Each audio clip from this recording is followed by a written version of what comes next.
జయ శ్రీమన్నారాయణ. శ్రీమన్నారాయణ చరణం శరణం ప్రపంచే శ్రీమతే నారాయణాయ నమః. ఆపదాపహర్తారం దాతారం సర్వసంపదాం లోకాభిరామం శ్రీరామం భూయో భూయో నమామ్యహం. జ్ఞానానందమయం దేవం నిర్మలా స్ఫటికాగ్నిం ఆధారం సర్వవిద్యానాం హయగ్రీవ ఉపాస్మహే. మనం ఇప్పుడు వీడియోలో రాహుగ్రహం 18 మే 2005 నుండి మీనం నుంచి కుంభరాశిలోకి మారుతున్నాడు. అంటే ఛాయాగ్రహాలైన రాహుకేతులు ఎప్పుడు కూడా వక్రగతిలోకి వెళ్తాయి, అంటే వెనక నుంచి ముందుకు వస్తాయి. అంటే మీనరాశి నుంచి కుంభరాశిలోకి ప్రవేశించడం అనేది జరుగుతుంది. అలా ప్రవేశించినప్పుడు వివిధ రాశుల వారికి కలిగే ఫలితాలు ఏ విధంగా ఉంటాయి? అయితే ఒక రాశి అంటే 3 నక్షత్రాలు. వారి జన్మ నక్షత్రం నుంచి ఆ నక్షత్రంలోకి ప్రవేశించినప్పుడు వారి ఫలితాలు ఏ విధంగా ఉంటాయి? ఇది మామూలుగా గోచార ఫలితాలు కాకుండా నేను చెప్పబోయే అన్నీ కూడా అంగ నక్షత్ర గోచారాలు. అంటే వారి జన్మ నక్షత్రం నుంచి రాహు స్థితి చెందిన నక్షత్రంలోకి ప్రవేశించినప్పుడు ఒక్కొక్క శరీరాంగం మీద ప్రభావం అనేది చూపిస్తుంది. అంటే కొన్ని సందర్భాల్లో శుభ ఫలితాలు ఉంటాయి, కొన్ని సందర్భాల్లో అశుభ ఫలితాలు అనేవి ఉంటాయి. ఆ రాశిలో ఉన్న 3 నక్షత్రాల వారికి ఒకే రకమైన ఫలితాలు ఉండవు. అంటే ఉదాహరణకి అశ్విని నక్షత్రం వారికి శుభ ఫలితాలు ఉండొచ్చు, భరణి నక్షత్రం వారికి అశుభ ఫలితాలు ఉండొచ్చు, మళ్ళా కృతికా నక్షత్రం వారికి శుభ ఫలితాలు కానీ అశుభ ఫలితాలు కానీ ఉండొచ్చు. వాటిని ఆధారంగా చేసుకొని నేను ఇప్పుడు మీకు ఫలితాలు అనేవి చెప్పబోతున్నాను. ముందుగా అసలు రాహుకేతుల గురించి కొంచెం తెలుసుకునే ప్రయత్నం చేద్దాం. రాహుకేతువులు ఫలితాలు. పరాశర మహాముని బృహత్ పరాశర హోరలో 12 గ్రహాలను గురించి చెప్పడం జరిగింది. అవి ఏంటి? రవి, చంద్ర, కుజ, బుధ, గురు, శనులు, శుక్రుడు. ఇవి దృశ్య రూపంగా చెప్పాడు, అంటే ఇవి కంటికి కనిపిస్తాయి. 5 గ్రహాలు అదృశ్య రూపంగా చెప్పాడు, అంటే ఇవి కంటికి కనబడవు. అవి ఏంటంటే రాహువు, కేతువు, ధూమ, పరివేష, ఇంద్ర, ధనస్సు అనేవి ఖగోళంలో అంటే ఆకాశంలో చూడడానికి అస్సలు కనపడవు. ఈ 5 గ్రహాలలో రాహుకేతులకు జ్యోతిష్ శాస్త్రంలో విశేషమైన ప్రాముఖ్యత అనేది ఇవ్వబడింది. భూమి సూర్యుని చుట్టూ తిరుగు మార్గం, దీన్ని కక్ష అంటారు. ఈ కక్షకు కాంతి వృత్తం అని పేరు. చంద్రుడు భూమి చుట్టూ తిరుగుతున్నప్పుడు కలుగు చంద్రకక్ష ఈ కాంతి వృత్తాంతాన్ని 2 స్థానాలు అనగా 2 స్థాలు ఖండిస్తూ ఉంటుంది. చంద్రుడు దక్షిణ నుండి ఉత్తరానికి పోవు మార్గాలలో ఖండించు బిందువుకు రాహు అని పేరు. ఉత్తరము నుండి దక్షిణానికి పోవు మార్గంలో ఖండించు బిందువునకు కేతువు అనే పేరు. కాంతి వృత్తానికి చంద్ర కక్షకు 5 భాగాల దూరంలో ఉంటుంది. ఇట్టి ఖండన బిందువులు సూర్యునికి తప్ప మిగిలిన 6 గ్రహాలకు కూడా ఉంటాయి. పురాణాల్లో ఈ రాహుకేతుల గురించి ఒక కథ కూడా ఉంది. అదేమిటంటే, అమృతం కొరకు రాక్షసులు దేవతలు పాల సముద్రాన్ని చిలుకుచూ ఉండగా అమృతము లభించింది. దాని కొరకు దేవతలు రాక్షసులు కలహించుకున్నారు. అప్పుడు విష్ణు మోహిని అవతారం ధరించి దేవతలను రాక్షసులను వేరు వరుసలలో కూర్చుండబెట్టి అమృతాన్ని సమానంగా అందరికీ పంచిపెడతానని చెప్పాడు. కానీ ముందు దేవతలు కూర్చున్న వరుసలో అమృతం పంచిపెట్టడం మొదలుపెట్టాడు. అది స్వరాభాను అనే రాక్షసుడు చూచి దేవతల వరుసలోకి వచ్చి కూర్చుండి అమృతాన్ని సేవిస్తూ ఉన్నాడు. ఆ విషయాన్ని సూర్యచంద్రులు గుర్తించి విష్ణువుకు రహస్యంగా తెలియజెప్పారు. అప్పుడు శ్రీహరి తన సుదర్శన చక్రంతో రాక్షసుని యొక్క శిరస్సును ఖండించి వేశాడు. కానీ అప్పటికే ఆ రాక్షసుడు అమృతాన్ని సేవించాడు. ఆ రాక్షసుని తల సుదర్శన చక్రంచే ఖండించబడినను అమృతం వలన అంటే అమృతాన్ని తాగడం వలన తల, మొండెము 2 కూడా చనిపోకుండా అమరులై రాహుకేతువుల పేర్లతో నిలిచిపోయారు. అది లగాయతు అంటే అప్పటి నుంచి ఆ రాహుకేతువులు సూర్యచంద్రులపై పగబట్టి సూర్యచంద్రులను మింగడానికి ప్రయత్నిస్తూ ఉన్నారు. గ్రహణము రోజున ఈ రాహుకేతులు వేధిస్తూ ఉన్నారు. ఈ విషయాన్ని మన పూర్వులు చక్కగా ఒక కథ వలె అల్లారు. అదేంటంటే సూర్యుడు మహావిష్ణువు అన్నమాట. క్రాంతి మండలము విష్ణు చక్రము. చంద్రకక్ష క్రాంతి మండలమును ఖండించు బిందువులే రాహుకేతువులు. జ్యోతిష్ శాస్త్రంలో ఈ రాహుకేతువులకు విశేషమైన ప్రాముఖ్యత అనేది కల్పించబడింది. క్రాంతి మండలము భూమి పరిభ్రమించు మార్గము, సూర్యుని స్థానమును సూచిస్తూ ఉంటుంది. రెండవది మనము జన్మించే సమయంలో భూమి ఆకాశమున కలస్థానము, ఇది జన్మలగ్నంలో చెప్పబడుతూ ఉంటుంది. ఇవి నైసర్గిక పాపగ్రహాలుగా చెప్పబడాయి. కానీ 3, 6, 11 స్థానాల్లో ఉన్నచో యోగిస్తూ ఉంటాయి. అయితే రాహుకేతువులు 10వ స్థానంలో కూడా యోగిస్తారు. వీరి నైసర్గిక శుభగ్రహాలతో కలిసి 3, 6, 11 స్థానాల్లో ఉన్నచో బాగా యోగిస్తూ ఉంటారు. శనివత్ రాహు, కుజవత్ కేతు అని చెప్పబడింది. అంటే రాహు శనితో సమానుడు, కేతువు కుజంతో సమానుడు. రాహుకేతువులు 3, 6, 11 స్థానాల్లో ఉండి శుభుల చేత చూడబడినను యోగిస్తూ ఉంటారు. ఇవి ఛాయాగ్రహాలగుటచే స్వతంత్రంగా ఫలితాలు ఇవ్వజాలక ఎవరితో కలిసి ఉందురో, ఎవరి ఇంటిలో ఉందురో, ఎవరిచే చూడబడుచుందురో వారిలో బలాధికము ఇచ్చు ఫలితములు ఇచ్చెదరని చెప్పబడింది. కానీ ఈ అభిప్రాయాన్ని కొందరు అంగీకరించడం లేదు. రాహుకేతువులకు కూడా ఉచ్చ, స్వక్షేత్ర, మిత్ర, నీచ స్థానాలు కల్పించబడుటచే వారి స్థితిని బట్టి ఇతర గ్రహములకు వలనే ఫలితములు తెలియజేయవలనని చెప్పి ఉన్నారు. రాహుకేతువులు స్వతంత్రంగా యోగము ఇచ్చుట అనేది మనం అనుభవంలో కూడా చూస్తూ ఉన్నాం. రాహువు వ్యయంలో ఉన్నచో జాతకంలో పట్టిన ఇతర యోగములను కూడా బలహీనము చేయుచున్నాడు. కేతువు తృతీయంలో ఉన్నచో బాగా యోగిస్తున్నాడు. కేతువు తృతీయమునందే కాకుండా 12లో ఉన్న కూడా బాగా యోగిస్తాడని పరాశర మహాముని చెప్పడం జరిగింది. కేతువు తృతీయ వ్యయ స్థానాల్లో ఉన్నప్పుడు ఆ తృతీయ వ్యయాధిపతుల బలంతో నిమిత్తం లేకుండా రాజయోగాన్ని ఇస్తూ ఉన్నారు. రవి రాహు గురుభి బహుపుత్ర అని చెప్పబడిన, అనగా రాహువు రవి గురువు వలె స్వతంత్రంగా బహుపుత్ర యోగాన్ని ఇచ్చుచున్నారు. రాహు లాభస్థానమున ఉండి గురువుచే చూడబడుచున్నప్పుడు మాత్రమే ఈ యోగము చెప్పవలేను. సాధారణంగా రాహువు పంచమమందున్నచో సంతాన భావానికి దోషం. ఈ విధంగా రాహు గురువులు స్వతంత్రంగా ఫలితాలని ఇచ్చుచుండుట ఆ భావంలో అనుభవంలో మనం చూస్తూ ఉన్నాం. కానీ రాహుకేతువులు ఇతర గ్రహాలతో కలిసినప్పుడు మాత్రం స్వతంత్రంగా ఫలితాలను ఇయ్యగా ఎవరితో కలిసి ఉందరో వారిచ్చు ఫలితాన్ని ఇచ్చుచున్నారు. ఎవరితో కలియక ఎవరి చేతను చూడబడక ఉన్నచో స్వతంత్రంగా ఫలితాలను ఇస్తూ ఉన్నారు. రాహుకేతులకు చంద్ర సంబంధము చాలా మంచిది. చంద్ర సంబంధము విశేష బలాన్ని కలగజేస్తూ ఉంటుంది. రవికి కేంద్రాధిపత్యం పట్టి రాహుతో కలిసి ఉన్నచో మంచి రాజయోగం అని చెప్పాలి. చంద్రుడు కూడా కేంద్ర కోణాధిపతి అయి రాహుతో కలిసి కేంద్ర కోణములలో ఎక్కడ ఉన్నను బాగా యోగిస్తాడు. వృశ్చిక లగ్నానికి ద్వితీయంలో గురు కేతువులున్నచో మంచి ధనయోగం. ఏ లగ్నమునకైనను ద్వితీయంలో కేతువు ఉన్నచో మంచి ధనయోగము. రాహువు షష్టమ స్థానంలో ఉన్నచో అష్టలక్ష్మీ యోగమని చెప్పబడింది. రాహుకేతువులు 3, 6, 10, 11 స్థానాల్లో ఉన్నచో బాగా యోగాన్ని ఇస్తారు. రాహువు పంచమ స్థానంలో ఉన్నచో సంతాన భావానికి అనేది మంచిది కాదు. సంతానం అనేది అసలు కలగదు. రాహుకేతువులను గురించి ఋగ్వేదము అమరకోశాల్లో కూడా చెప్పబడింది. రాహు చంద్రకక్షలో ఒక బిందువు కనుక చంద్రునకు సంబంధించిన గ్రహం అని చెప్పబడినది. చంద్రుడు లేనిచో రాహువే ఉండడు కదా.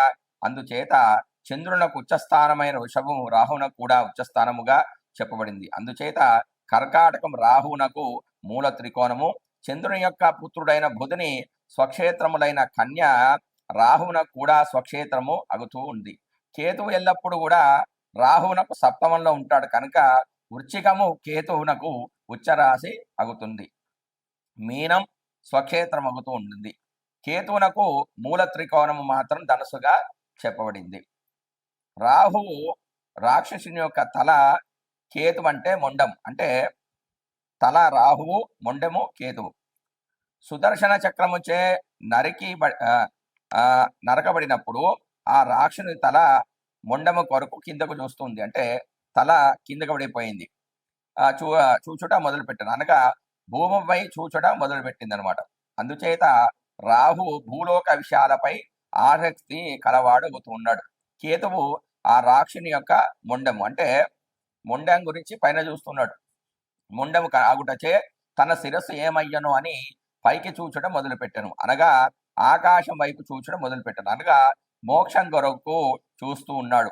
ఆ విధంగా రాహుకేతులు వ్యతిరేక ఫలితాలకు కారకులయ్యారు. రాహు కేవలం స్వలాభ ఆపేక్ష పరుడు, భూలోకమున భోగాలను కోరుతూ ఉంటాడు. లోక విషయాలకై ఆసక్తి కలవాడు. కేతు కేవలం కూడా రాహు లోక విషయాలపై ఆసక్తి గలవాడు, కానీ కేతువు కేవలం ఆధ్యాత్మిక చింతన కలవడంటే భక్తి జ్ఞాన వైరాగ్యాలకు మాత్రమే ఈయన కారకుడు. స్వలాభం అనేది ఉండదు. ఉదార స్వభావము, త్యాగబుద్ధి కలవాడు. రాహు భోగం కొరకై అనేక మార్గాలుగా ధన సంపాదనకే చూస్తూ ఉంటాడు, అంటే భోగభాగ్యాలన్నీ అనుభవించాలని అనుకుంటూ ఉంటాడు రాహు. కానగా ఇతరులను దగా చేసి ఇతరులను మోసం చేయడం, ధనం సంపాదించడం, రుణా చేయడం వంటి పనులు కూడా చేస్తూ ఉంటాడు. కానీ కేతు ఆ విధంగా ఉండగా భోగాలపై సుఖాలపై ఆసక్తి చూపకుండా మానవ జీవితాన్ని కొన్ని సంవత్సరాలే అని, భోగాలు శాశ్వతాలు కావని తలుస్తూ ఉంటాడు. శని రాహువులు కలిసి ఉండుట మంచిది కాదు. అంటే శని రాహువులు అంటే శని రాహులు ఒకటే ఫలితాలు ఇస్తారు కాబట్టి జాతకంలో శని రాహులు ఇద్దరు కలిసి ఉంటే అంత మంచి ఫలితాలన్నీ రావు. జన్మలగ్నంలో శని రాహువులు కలిసి ఉన్న శరీర బాధలు, 4వ స్థానాల్లో ఉంటే తల్లికి కష్టము, మాతృసౌఖ్యం అనేది ఉండదు, విద్యాభంగం అనేది అవుతుంది. 5వ స్థానంలో ఉంటే సంతానం అనేది కలగదు, కలిగినా కూడా అది నిలవదు. 7వ స్థానంలో ఉన్న ద్వికలత్ర యోగము, అంతేకాకుండా కలత్ర మూలమున సౌఖ్యం అనేది ఉండదు, అంటే భార్య ద్వారా సుఖం అనేది ఉండదు. కలత్రంతో విరోధాలు ఏర్పడుతూ ఉంటాయి, అంటే భార్య భర్తలు ఎప్పుడు కూడా గొడవ పడుతూ ఉంటారు. 9వ స్థానంలో ఈ విధంగా ఉన్న పితృ సౌఖ్యము అనేది ఉండదు, అంటే తండ్రితో పడదు. పిత్రార్జితం కూడా ఉండదు, అంటే తండ్రి ద్వారా వచ్చే ఆస్తిపస్తులు కూడా జాతకుడికి సంక్రమించదు. 10వ స్థానంలో ఉద్యోగ భంగము, ఉద్యోగంలో చికాకులు. రాహువు మేష, వృషభ, మిథున, కర్కాటకంలో ఉండి గురుంచే చూడబడుచున్నచో రాహు దశ బాగా యోగిస్తూ ఉంటుంది. అంటే ఆ పాపగ్రహాన్ని ఏదైనా శుభగ్రహాన్ని వీక్షిస్తూ ఉంటే ఆ పాపత్వం అనేది తగ్గిపోయి శుభాలు అనేవి కలుగుతూ ఉంటాయి. అందుకే మనకు ఇప్పుడు ప్రస్తుతం అదే జరుగుతూ ఉంది. అదేంటంటే మిథునంలో ఉన్న గురుడు కుంభంలో ఉన్న రాహును చూస్తున్నాడు, అంటే నవమ దృష్టి చేత చూస్తున్నాడు. కొన్ని కుజుడికి, శనికి, గురువుకి కొన్ని ప్రత్యేకమైన దృష్టిలు అనేవి ఇచ్చాడు. ముఖ్యంగా సంపూర్ణమైన శుభగ్రహం ఏదంటే గురువు. ఆ గురువు ఎవరిని చూస్తున్నాడు? రాహును చూస్తున్నాడు, నవమ దృష్టి చేత చూస్తున్నాడు. కాబట్టి ఇక్కడ 12 రాశుల వాళ్ళు గమనించాల్సిన విషయం ఏంటంటే ఎవరికి కూడా ఈ సంవత్సరము మీనరాశి నుంచి కుంభరాశిలోకి ప్రవేశించడం వల్ల ఎవరికి కూడా రాహుగ్రహం వల్ల, రాహు మారడం వల్ల ఎలాంటి చెడు అనేది ఎక్కువ చాలా తక్కువ జరుగుతుంది. అంటే కొన్ని నక్షత్రాల వారికే, ఆ కొన్ని రాశులలో కొన్ని నక్షత్రాల వారికే అశుభ ఫలితాలు అనేవి కలుగుతాయి. అది కూడా కొంతమే జరుగుతాయి, కొంతకాలమే ఉంటాయి, 1 నెల 2 నెలలే ఉంటాయి. ఎందుకంటే శుభగ్రహమైన రాహువు నవమ దృష్టి చేత గురువు రాహును చూస్తున్నాడు. కాబట్టి ఆయన అశుభ ఫలితాలు ఇవ్వకుండా కొన్ని శుభ ఫలితాలు ఇస్తారంటే కొన్ని మొండిగా కొన్ని ఆగిపోయిన పనులన్నీ జరుగుతాయి, కొన్ని ప్రయత్నాలన్నీ కూడా జరుగుతాయి. మనం ఇప్పుడు వీడియోలో రాహువు మీనరాశి నుంచి కుంభరాశిలోకి ప్రవేశించినప్పుడు మిథున రాశి వారి యొక్క గోచార ఫలితాలు ఏ విధంగా ఉంటాయని తెలుసుకుందాం. మిథున రాశి వారికి రాహు భాగ్యస్థానంలో సంచరిస్తున్నాడు. అసలు నవభావంలో ఏమేమి ఉన్నాయి?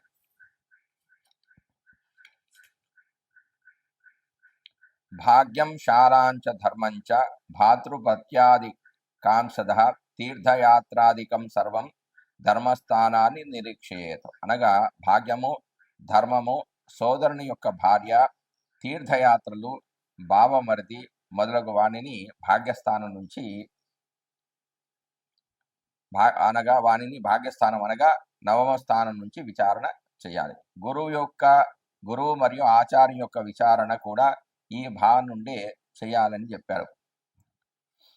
ఈ భావాన్ని తపస్య అంటే తపస్సు లేక పుణ్యస్థానం అని కూడా అంటారు. తండ్రి యొక్క పరిశీలన కూడా ఇందులోనే చేయాలని చెప్తూ ఉంటారు.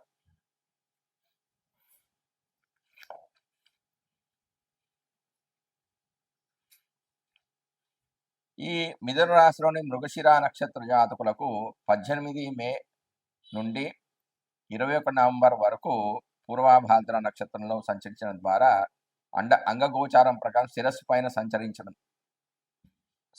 వల్ల వీరికి సంతోషం అనేది కలుగుతూ ఉంటుంది. అంటే శుభ ఫలితాలు కలుగుతాయి. తర్వాత డిసెంబర్ 4 నుంచి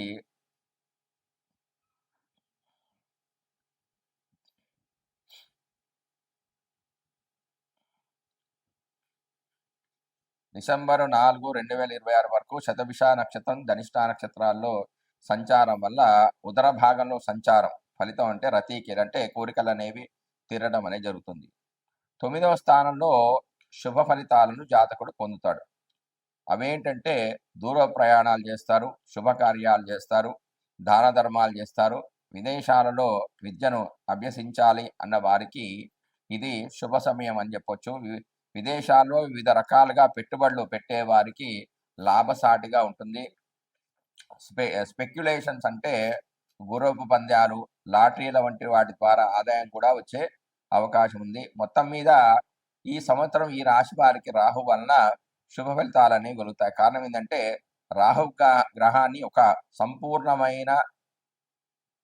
సంపూర్ణమై శుభగ్రహమైన గురువు యొక్క వీక్షణం వల్ల అందరికి కూడా గురువు వీక్షణ వల్ల శుభ ఫలితాలే కలుగుతాయి. ఇబ్బందులు అనేవి చాలా తక్కువగా ఉండే అవకాశం అనేది ఉంది. జై శ్రీమన్నారాయణ. ఇప్పుడు నేను చెప్పబోయే రెమెడీస్ అంటే ఈ శాంతి పరిహారాలు ప్రతి రాశి వారికి చివర వేసుకోండి. రాహు దుష్ట స్థానంలో ఉన్నప్పుడు శుభ ఫలితాలు కలగాలన్నా చేసుకోవాల్సిన శాంతి పరిహారాలు ఏమిటి అంటే రాహుకు సంబంధించిన ఈ దిగువ తెలిపిన వస్తువులను దానం చేయాలి. ఏంటి?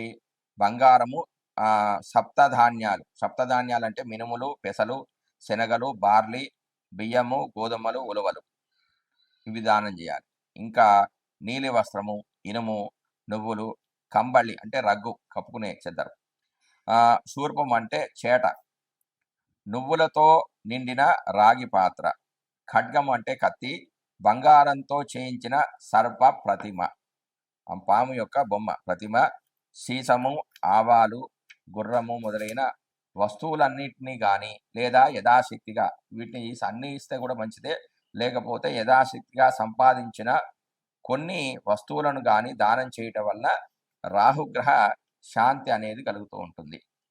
శని, రాహు, కేతు గ్రహాల పీడతో బాధపడుతున్న వారు ప్రతిరోజు కూడా ఉదయం సాయంత్రం వేళలో సాంబ్రాణి ధూపం వేయుట మరియు ఆ ధూపాన్ని వేయడం ద్వారా వచ్చే పొగను పీల్చడం ద్వారా కూడా మంచి ఫలితాలు అనేవి కలుగుతాయి.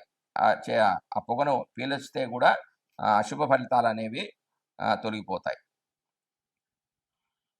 ఏనుగు దంతాలతో తయారు చేసిన వస్తువులను జలంతో ఉంచి స్నానం చేయుటను ఉత్తమ స్థానంగా చెప్పారు. మరియు ఆ జలంలో గోమూత్రము, నువ్వులాకులు వేసి బాగా కాచి ఆ నీటితో స్నానం ఆచరించడం వల్ల కూడా ఉత్తమమైన ఫలితాలు కలుగుతాయి.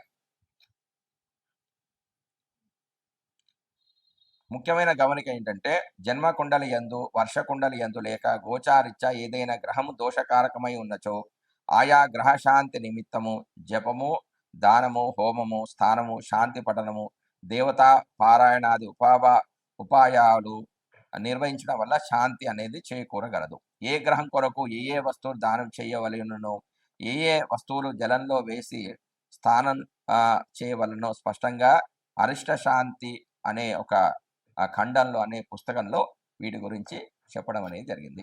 జై శ్రీమన్నారాయణ.